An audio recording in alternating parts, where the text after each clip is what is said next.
Welcome back mga brad, mga master. Hope okay lang inyong adlaw karon. Naano pa kita sa itong bagong topic. Kini altered scale or altered dominant scale or super Lucrean scale. So sa man nga scale? Asa man ato ang scale sa atong gitukar na adito no? Na adito madungog. Actually kini mo ni ang gi-consider nga greatest jazz scale. So kani atong episode karon, introduction to jazz, pero ang atong mahibaw-an karon, atong ma-learn karon is ang pinaka nindot nga skala no sa jazz nga mogi ginagamit.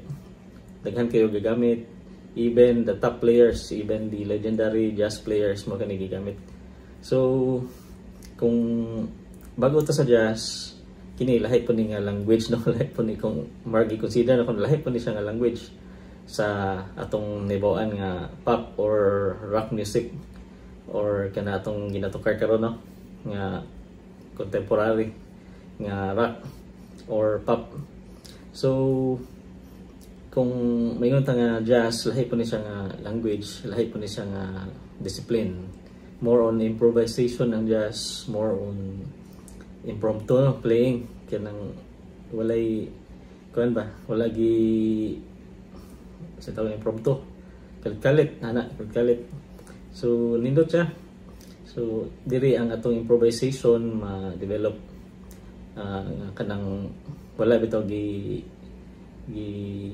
craft, wala gihimo nga solo, ditso na siya, automatic sa imong tukar nga makuha nimo, ma-improvise nimo ang saka line or saka phrase or usagid ka tibuok nga guitar solo.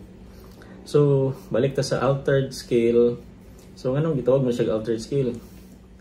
Altered scale is a combination of diminished scale sa upper part niya, then whole tone scale sa iyang ilawom.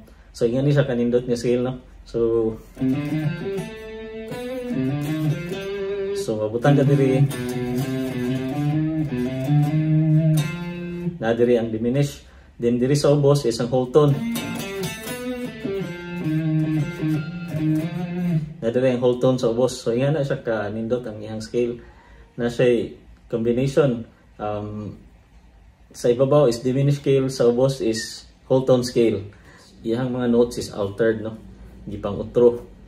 So mo kini gihimo siya para mo create og dissonance or may create og character or mo create og tension. Pero nindot nga tension no ang pasabutan ni mo, lahi siya sophisticated paminawon pero nindot.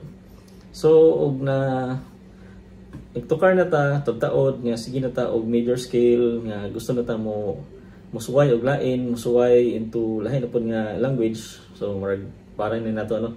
So pero bag-o pa gyud ta gatukar, pwede ta nga dito sa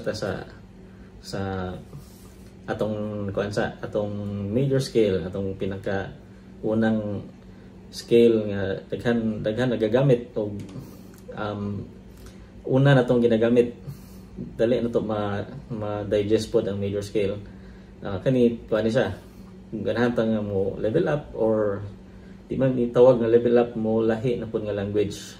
So katong nga language lahi to, kani lahi pod. So nagsugod ta og jazz, dali ra ni nato nga ang precise pod nga playing nga discipline sa rock mas dugay na to kay ang discipline pod sa rock nga precise playing di pod basta-basta no, nga dapat kuan gyud precise ang playing. Lahi pod ni sa jazz, more on improvisation siya.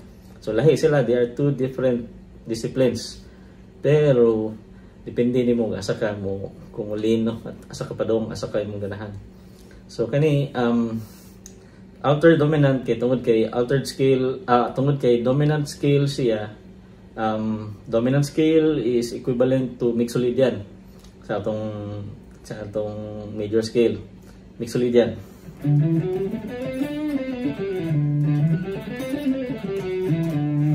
So ang nakalahian ni is altered ni siya nga ano, dominant, altered nga mixolydian. So ang 1 2 3 4 5 6 7, so ang 5, 9, 11, 13 ang gihimong gi-sharp ug flat no. So mo na yung 5 gi-flat, ang imbis dire no nandan Then ang 5 pud usa gi sharp. Then so kuan man ni 9. Ang 9 pod gi flat o gi sharp. Then ang 11 is equivalent sa 5 no. Pero ang 11 mo ni siya ang extended na. Og ang 13 mo ni ang 30 man gi kung sa D ni siya D nga dominant chord, dominant 7 chord mo ni ang 13. So gi flat pod siya. So ingana ang kuan. So baliktad, flat 5, sharp 5, flat 9, sharp 9. Sakto. Sharp 11 and flat 13. Mura magkomplikado paminawon no, pero sayo na siya. Ang lain nga paagi ni nga makuha na to ang scale is kung na-master na to yung previous lesson na to nga modes ato mo sa sa tawag na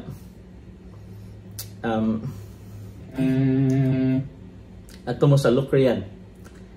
Mo nang gitawag ni siya super Locrian no. Kaya ato mo sa Locrian mode. So for example, D Locrian.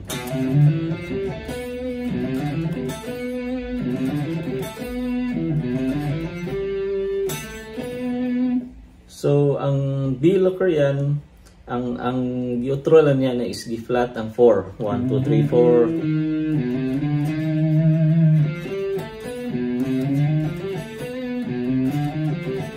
4. So muna yung agi no. Bis Locrian, D Locrian, for example B no. So ang neutral na niya is ang flat, ang 4, G flat. So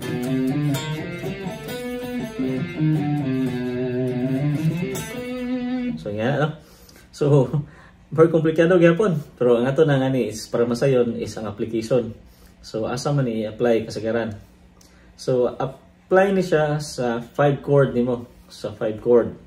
Ang dominant 7 especially dominant 7 no. Dili lang 5 chord, ang dominant 7 nga chord nimo. So unsa may kasagaran nga dominant 7? So for example, key of C. 1 2 3 4 5. One ang 5 sa C is G man. 1 3 and kuano and minor 7 gamiton. So 1 3 and minor 7 or gamiton lang shell chord lang. So 1 3 and minor 7. And when it comes to D, pwede pod 1 3 and 7. So ang uban ni ila paging extend 1 3 so 7 and sharp 9. Mo ni gitawag nga Jimi Hendrix chord. Kung ako masayop, mo ni siya. So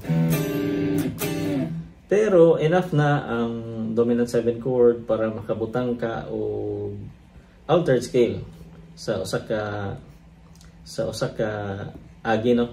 Kasagaran na sa turnaround. So for example, kasagaran sa jazz turnaround is pwede po sa rock. So D minor, before ka mobalik sa imong tonic no, sa imong key gyud nga chord. So tonic nga chord is so ang G ana diha ka mo butang og kanang altered scale.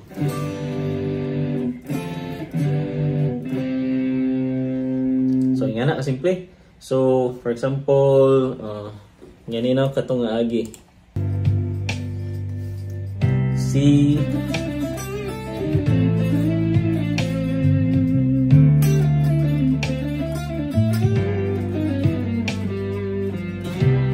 so nakita ninyo ang altered no nasa G. So itong balik ta. Pwede pentatonic.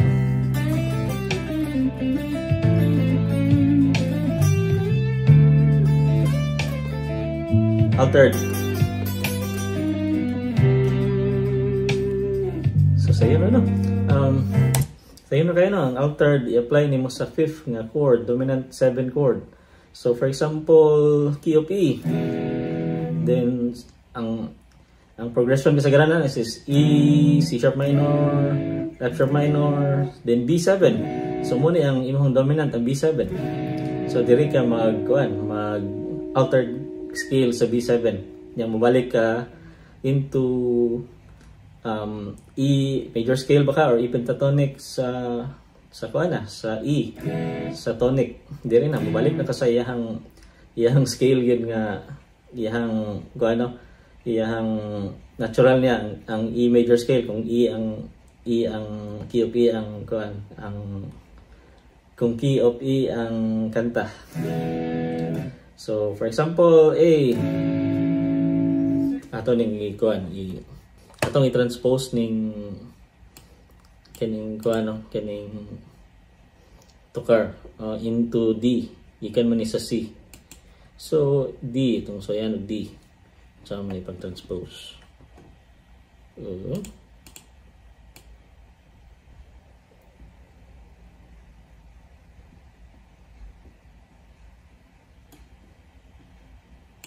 Nga.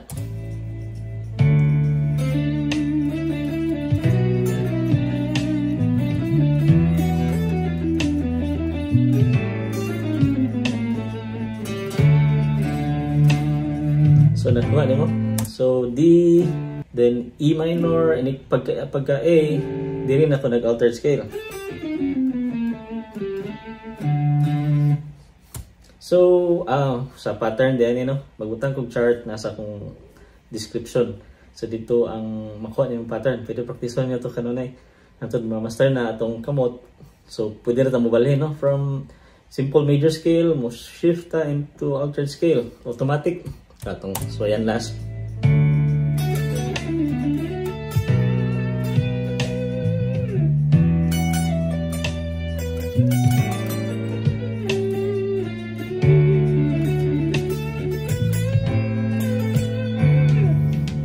So ito so nga na ra ka simple mga brad. Ato pa ning i-follow up ning nga lesson part 2 siguro. So diri lang tataman sa mga brad. Kita-kit sa part 2 or sunod ani nga mga mga episodes connected ani. So God bless and mayong adlaw sa tanan.